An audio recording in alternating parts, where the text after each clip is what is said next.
लेकिन मुझे जिस दिन ये लगेगा कि ये अब एजेंसी कैसे हट सकती है तो मैं हर एक हथकंडा अपनाऊंगा। सब प्रूफ, एक एक सॉलिड चीज है, वीडियो से लेकर के ऑडियो रिकॉर्डिंग सब मैं इकट्ठी करके बैठा हूं, अगर सरकार नहीं सुनती तो।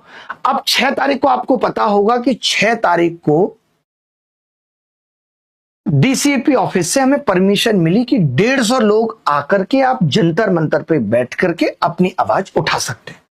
तो मैं ये चाहता हूं कि उन 150 लोगों में हमारे साथ देश के बड़े आईएएस आईपीएस ऑफिसर जो रिटायर हो चुके हैं, जो इस खराब सिस्टम को बहुत अच्छे से समझते हैं, मैं ऐसे लोगों को इनवाइट करना चाहता हूं, कहना चाहता हूं, आह्वान करना चाहता हूं कि आप सबसे हाथ जोड़ के रिक्वेस्ट है कि आप हमारे साथ आएं और बैठें और सरकार से हमारे साथ मिलकर के सवाल पूछें, क्योंकि आप इस सिस्टम को बहुत बेहतर से समझते हैं।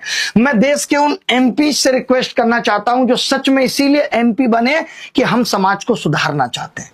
जब सब ऐसे लोग साथ आएंगे तभी शायद कुछ बात बनेगी। मैं देश के विपक्ष के नेता राहुल गांधी जी से भी यह कहना चाहता हूं कि आप भी इस आवाज को बुलंद करें, सबके साथ आके सवाल पूछें। ये सच में सही वक्त है जब सिस्टम को सुधारा जा सकता है।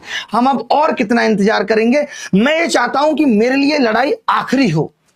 मैं देश के एमपी जिनसे जो ये खुद भी कह रहे हैं कि हम आपके साथ मिलकर आवाज उठाने को तैयार हैं, हम नहीं चाहते। सोचिए आप कि इन्होंने शिक्षकों के खिलाफ एफआईआर कर दी, ये कितना गलत था।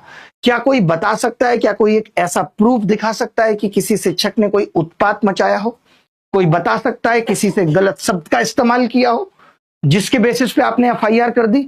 अगर दम है तो एफआईआर करिए।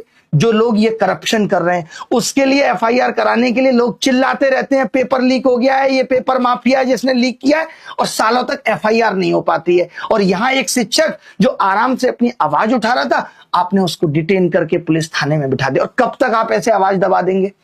फिर आप कहते हैं कि ये एक लोकतांत्रिक देश है। बताइए।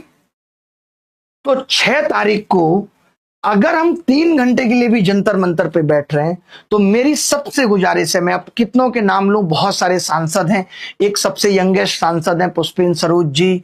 मैं चाहूंगा विपक्ष के नेताओं में राहुल गांधी जी, अखिलेश यादव जी, क्या आपको नहीं लगता कि अब ये सच में वक्त आ गया है जब सरकार से एग्जाम सिस्टम पे सीधे सवाल पूछा जाए? और क्यों आप हम लोगों के साथ मिलकर के सवाल नहीं पूछ सकते? बताइए। तो मेरी आप सबसे गुजारिश है, जितने भी लोग, मैंने बहुत सारे लोग जो हमारे लोगों ने बताया, भीम आर्मी टीम के जो चीफ हैं चंद्रशेखर रावत साहब, आम आदमी पार्टी के अरविंद केजरीवाल जी, मनीष सिसोदिया जो कहते हैं कि मैं शिक्षा को बहुत बेहतरीन से समझता हूं, संजय सिंह